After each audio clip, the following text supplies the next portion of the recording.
नमस्कार. आजच्या आपल्या स्टोरीचे नाव आहे वैभवातलं दुःख. कथा रवी चांदेकर. ट्रेन नवी दिल्ली रेल्वे स्टेशनवर पोहोचणार होती. साक्षी आपलं सामान आवरत होती. तिनं स्वतःचे केस व्यवस्थित केले, चेहरा स्वच्छ पुसला, नवऱ्याला आवरून घ्यायला सांगितलं. तेवढ्यात तिचं लक्ष त्याच्या शर्टकडे गेलं.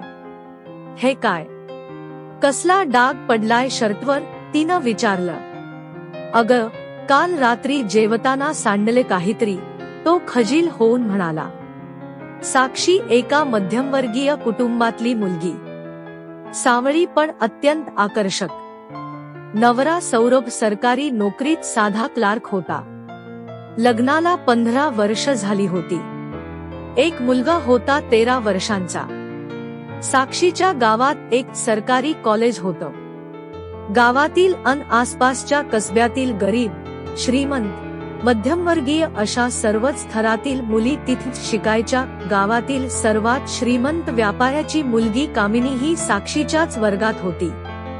खरतर आर्थिक दृष्टीनं कामिनी मोठ्या शहरातल्या कॉलेजात शिकू शकली असती, पण घरातून तिला बाहेर गावी पाठवण्याची परवानगी नसल्यानं तिनं इथं शिकायचं ठरवलं. एकाच वर्गात, एकाच कॉलेजात असल्यानं साक्षी व कामिनीची खूपच छान मैत्री होती.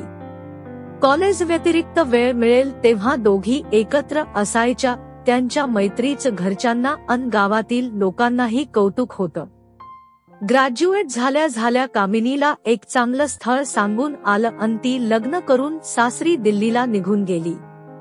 साक्षीचं लग्न ठरण्यात सर्वात मोठी अडचण त्यांची आर्थिक परिस्थिती होती. सोनं, हुंडा, मानपान त्यांना गरिबीमुळे शक्य नव्हतं अन पैशाशिवाय चांगलं स्थळ मिळत नव्हतं. शेवटी एकदाच साक्षीचंही लग्न ठरलं. गावात सासर मिळालं. लग्नानंतर दोघा मैत्रिणींची ताटातूट झाली. कामिनी दिल्लीला असेल एवढंच साक्षीला माहीत होतं, पण पत्ता वगैरे काहीच ठाऊक नव्हता. कामिनीच्या वडिलांनीही इथला व्यापार व्यवसाय आवरून दिल्लीलाच मोठ्या प्रमाणात व्यवसाय सुरू केला होता. आता माहेरच या गावात नाही म्हटल्यावर कामिनी तरी मुद्दाम वाकडी वाट करून इकडे कशाला येणार, त्यामुळेच दुरावा जास्त जाणवत होता. साक्षीचा नवरा सरकारी नोकरीत होता, पण साधा कारकून होता. बेताच्या उत्पन्नात ती कसाबसा संसार रेटत होती. सकाळ व्हायची, दुपार व्हायची, रात्र व्हायची, दिवसामागून दिवस असेच कंटाळवाणे जात होते. साक्षीला या नीरस आयुष्याचा कंटाळा आला होता. काहीतरी बदलं, कुठला तरी प्रवास असन तिला हवं होतं. अशावेळी तर तिला कामिनीची खूपच आठवण यायची. मनात यायचं, कामिनी श्रीमंती दिल्ली सारख्या ठिकाणी किती मजेत राहत असेल. लग्नाला 14 वर्ष झाली. एवढ्या अवधीत साक्षीला कामिनीची काहीही माहिती मिळाली नव्हती. कॉलेजमधल्या सोबत शिकणाऱ्या मुलींपैकी कधी कुणी गावी माहेरी आल्या तर भेटायच्या. त्याच सुमारास दिल्लीहून कुठल्यातरी कामासाठी कामिनीचे वडील आपल्या जुन्या गावी आले होते. ते आवर्जून साक्षीला भेटले. त्यांनी साक्षीला कामिनीचा पत्ता व फोन नंबर दिला. साक्षीला खूप आनंद झाला. आता दोघी मैत्रिणी फोनवर बोलायच्या. दोघींजवळ सांगायला इतक्या वर्षांतल्या कितीतरी घडामोडी होत्या. कामिनी तिला म्हणायची, दिल्लीला ये, तुला दिल्ली दाखवेन. साक्षीला ठाऊक होतं, आपला नवरा तयार होणार नाही. त्याला आपलं काम आप बरे असं वाटायचं. त्यामुळे साक्षी तिच्या आमंत्रणाला प्रतिसाद देत नव्हती. शेवटी एकदा साक्षीचा नवरा दिल्लीला यायला राजी झाला. साक्षीला खूप आनंद झाला. तिनं कामिनीला ती नव्यास येत असल्याचं कळवलं. कामिनीनंही ती स्वतः रेल्वे स्टेशनवर रिसीव्ह करायला येईल हे कळवलं. कितीतरी दिवसांनी साक्षी प्रवासाला निघाली होती.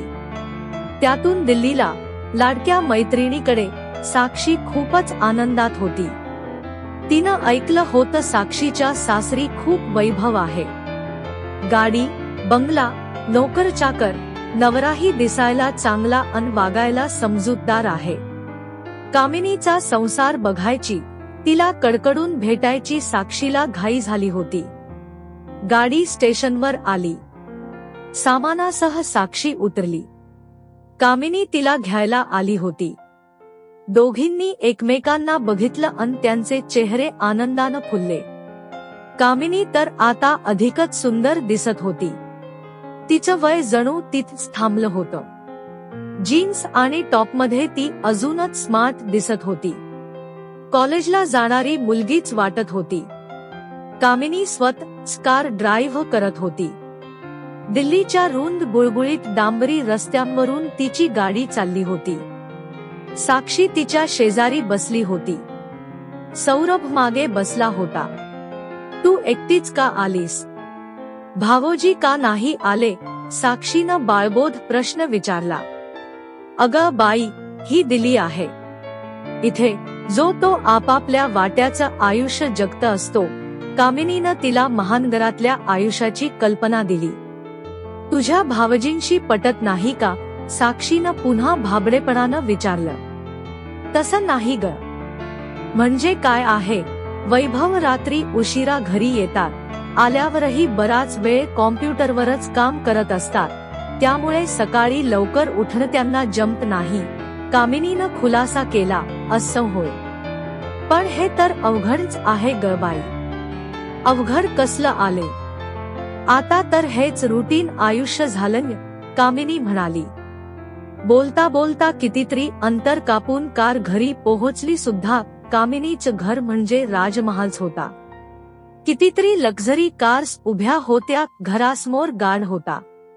बागेत 2-3 माळी काम करत होते. गार्डनं अत्यंत शोभिवंत अन भक्कम असा लोखंडी दरवाजा म्हणजे कंपाऊंड गेट उघडलं. कामिनीनं गाडी सरळ आत घेतली. लगेच 2 नोकर धावत आले. हे सगळं बघून साक्षीला कामिनीचा हेवा वाटला. काय थाट आहे हिचा, वा. गाडीतलं सामान काढा आणि गेस्ट हाऊस मध्ये ठेवा, कामिनीनं मालकिणीच्या रुबाबत म्हटलं. मग साक्षी अन सौरभकडे बघून तिनं प्रेमानं म्हटलं, ये साक्षी, भाऊजी या ना प्लीज. साक्षी अन सौरभ चकित होऊन बघत होते. सगळीकडे श्रीमंती अन उत्तम व्यवस्था जाणवत होती. सौरभनं कोपरानं साक्षीला डिवचून खुणेच म्हटलं, काय मस्त आहे ना. त्यांनी तर फक्त सिनेमात असे महाल बघितले होते. एखाद्या फिल्मच्या सेटवरच आलोय असं त्यांना वाटलं. त्यांना दिलेल्या गेस्टरूमच्या किंग साईज बेडवर पडून त्यांनी थोडी विश्रांती घेतली. मग त्यांच्या स्वतःच्या घरातल्या हॉलेवढ्या मोठ्या बाथरूम मध्ये स्नान उरकून घेतलं. स्वच्छ शुभ्र संगमरवरी बाथरूम मध्ये उत्तम प्रतीच्या पोर्सेलिनची सॅनिटरी वेअर्स होती. गर्म थंड पाण्याच्या स्टीलच्या चकचकीत तोट्या, उंची साबण व शॅम्पू, पावडर, सेंट शॉवर खाली अंघोळ केल्यावर खूपच प्रसन्न वाटलं. एवढ्यात नोकरानं दारावर टकटक करून सांगितलं की बाईसाहेब नाश्त्यासाठी वाट बघताहेत. सकाळचे 11 वाजत आलेले. ब्रेकफास्ट टेबलाशी कामिनी व वैभव बसले होते. साक्षी व सौरभ तिथं पोहोचले. साक्षीनं टेबलकडे एक नजर टाकली. अनेक पदार्थ तिथं मांडलेले होते. ये साक्षी, या भाऊजी, हे वैभव, माझे पती, कामिनीनं ओळख करून दिली. वैभवनं साक्षीकडे बघितलं तर तिच्या आकर्षक चेहऱ्यावर त्याची दृष्टीच खिळून राहिली. देखड्या कामिनीपेक्षाही साक्षीचं रूप त्याला अधिक आकर्षक वाटलं. सौरभच्या लक्षात आलं, वैभव टक लावून साक्षीकडे बघतोय. त्यानं पटकन पुढे होत हॅलो म्हणत वैभवशी शेकहँड केला. मी सौरभ, त्यानं म्हटलं. हो, ही माझी मैत्रीण साक्षी आणि हे माझे भाऊजी, आपण जिजू म्हणतो ना. तेच हे, कामिनी म्हणाली.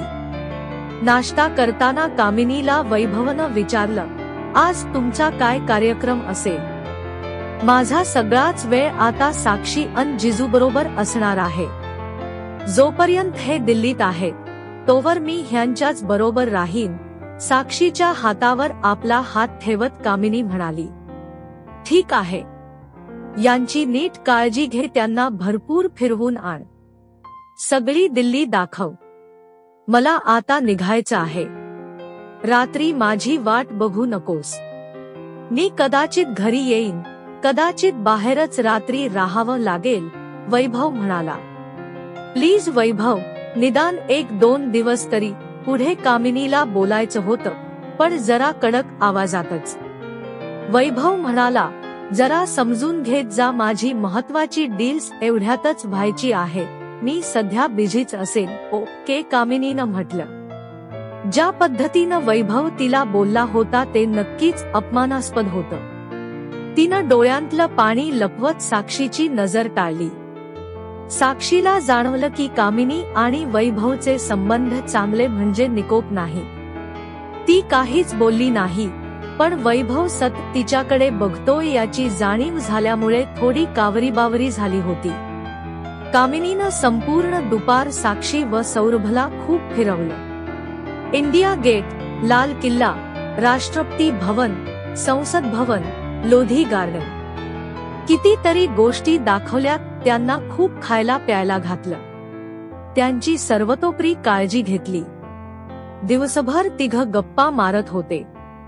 सायंकाळी घरी परतले. रात्रीची जेवणं आटोपल्यावर कामिनीनं साक्षीला म्हटलं, आजच्या रात्री तू भाऊजींना सोड अन माझ्याजवळ झोप. खूप वेळ आपल्याला गप्पा मारता येतील.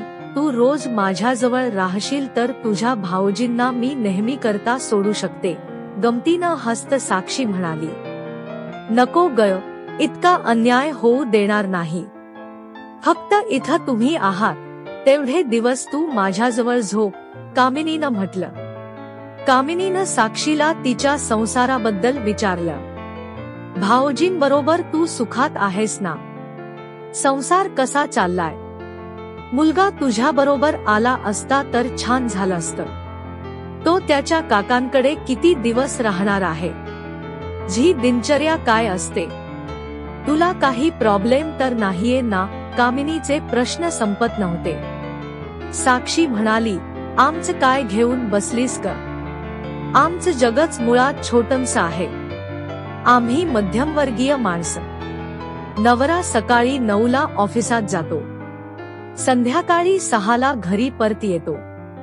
तसं ऑफिस घरापासून फार लांब नाहीये, त्यामुळे कधी कधी जेवायला घरीच येतात. रात्री 8ला जेवतात अन 10 पर्यंत झोपतोही आम्ही. सकाळी लवकर उठून आम्ही दोघं वॉकला जातो, बस एवढंच आमचं आयुष्य, हीच आमची दिनचर्या, साक्षी म्हणाली. तुला काही त्रास तर नाहीये ना साक्षी? भाऊजी नीट वागतात ना? छे छे, तसा त्रास काहीच नाही. नवरा मला मान देतो, माझी काळजी घेतो, कामात मला मदतही करतो. तसा त्यांचा स्वभाव शांत आहे. एकूणात सगळं बरं चाललंय, पण तुझ्यासारखं वैभव, तुझ्यासारखी श्रीमंती नाहीये ना माझ्याजवळ, साक्षी खिन्नपणे म्हणाली. नाहीये तेच चांगलं आहे ग. जे तुझ्याजवळ आहे ते सगळंच माझ्यापेक्षा चांगलं आहे. तू सुखी आहेस साक्षी, काय चेष्टा करतेस ग कामिनी? कुठं तू, कुठं मी? या वयातही तू स्वतःला किती छान मेंटेन केलं आहेस. अन नाही तर मी, तुझ्याजवळ खूप काही आहे ग कामिनी, साक्षीनं म्हटलं. कामिनीचे डोळे भरून आले. डोळ्यातून अश्रू वाहू लागले. साक्षी हतप्रभ झाली. काय झालं कामिनी? का ग रडतेस? तिनं प्रेमानं विचारलं. काही नाही ग. आपले ते गावातले जुने दिवस आठवले, कामिनी दाटून आलेल्या कंठानं म्हणाली. कामिनी, खरं सांग, काय झालं? तू इतकी इमोशनल का झालीस? तिचे अश्रू पुसत साक्षीनं विचारलं. अन मग कामिनी बोलायला लागली. साक्षी, तू हा जो सगळा थाटमाट, वैभव, पैसा बघते आहेस ना, हे काही खरं नाही. दिसायला दिसंत्य ते, पण त्यात मनाला सुख नाही, समाधान नाही. हे आयुष्य जगताना किती देखावा, किती खोटेपणा करावा लागतो ते तुला ठाऊक नाहीये. फक्त पैसा असला म्हणजेच सुख असतं असं नाही. हा फक्त वरवरचा झमगाट आहे. यात सुख नाही, मानसिक शांतता नाही. नवरा रात्री उशिरा घरी कधी येतो मला कळत नाही. आल्यावर माझ्याजवळ येऊन कधी झोपतो तेही मला कळत नाही. कित्येक दिवस आमच्यात संवादही घडत नाही. म्हणायला मी मॉडर्न आहे, अजूनही तरुण दिसते, पण हे सगळं कुणासाठी? माझ्या रात्री मी एकटीच तळमळत काढते अन दिवस जातो मैत्रिणींच्या किटी पार्टीत. खरं सांगते, माझं स्वतःचं असं काहीच नाहीये. माझ्या मर्जीनं मला जगता येत नाही. मी काय खावं, काय घ्यावं, काय घालावं हे दुसरंच कुणी ठरवतं. मला तर असं वाटतं साक्षी की स्त्री कितीही शिकली, कितीही उच्च पदावर असली, स्वतःचा व्यवसाय करत असली तरी एकदा तिनं घरात पाऊल टाकलं की ती नव्याच्या ताब्यात असते. स्त्रीला अपूर्ण अन्न पुरतं, साधे कपडे चालतात, शारीरिक व्यंग असलेला नवराही चालून घेते. पण मानसिकदृष्ट्या अपंग असलेला, अजिबात समजूतदारपणा नसलेला, काहीसा विकृत किंवा कामांध नवरा कसा खपवून घ्यायचा, कसं त्याला सांभाळायचं, कामिनी बोलत होती. मनातलं सगळं सांगत होती आणि साक्षी चकित होऊन ऐकत होती. तिची व्यथा, वेदना, पीडा साक्षीला नवी होती. साक्षी, मला सांग, ज्या पुरुषाची स्वतःचीच काही ओळख नाही, स्वतःचीच काही आयडेंटिटी नाही, त्याच्या पत्नीला काय महत्व असणार ग? वैभव 3 भावात सर्वात मोठे आहे, पण आमचा सगळा व्यवसाय, सगळा पैसा धाकट्या दोघांच्या हातात आहे.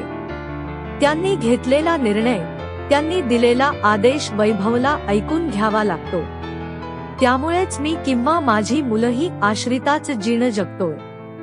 धाकटे भाऊ जे काम सांगतात तेच वैभव करतो, ते जिथं पाठवतात तिथं जातो.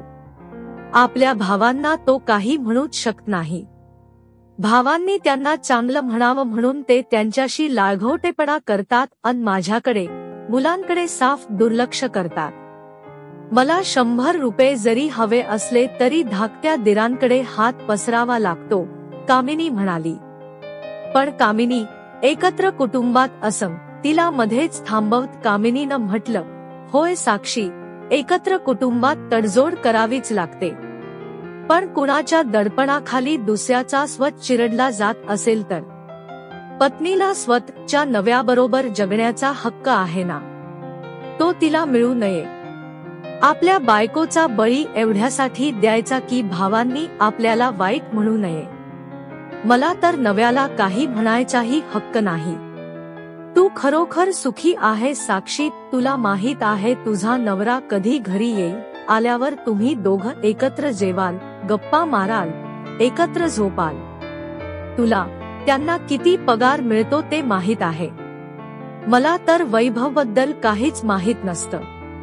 कधी तो येईल, कधी तो येणार नाही, बरोबर जेवेल, रात्री झोपेल, काहीच नाही, कामिनी म्हणाली. कामिनीनं स्वतःचं आयुष्यच उलगडून ठेवलं साक्षीसमोर. चल कामिनी, आता झोपूयात, रात्रीचा 1 वाजून गेला आहे, साक्षीनं म्हटलं. खरंच ग, झोपायला हवं. तुलाही प्रवास करून आल्यावर विश्रांती मिळाली नाहीये, कामिनी म्हणाली. मी जरा सौरभला बघून येते. तो झोपला नसेल तर मी तिथं झोपते, नाहीतर तुझ्याकडे येते, ठीक आहे? बघून ये, कामिनी बेडवर आडवी होत म्हणाली. साक्षीच्या मनात खळबळ माजली होती. वैभव कामिनीशी असा का वागतो? इतकी सुंदर, तारुण्यानं रससलेली, हुशार, प्रेमळ बायको असताना तो तिच्याकडे दुर्लक्ष कसा करू शकतो? अन आज सकाळी ब्रेकफास्टच्या वेळी तो ज्या पद्धतीने साक्षीकडे बघत होता ती नजर कामुक होती. त्या नजरेत एक आकर्षण होतं आणि आमंत्रणही.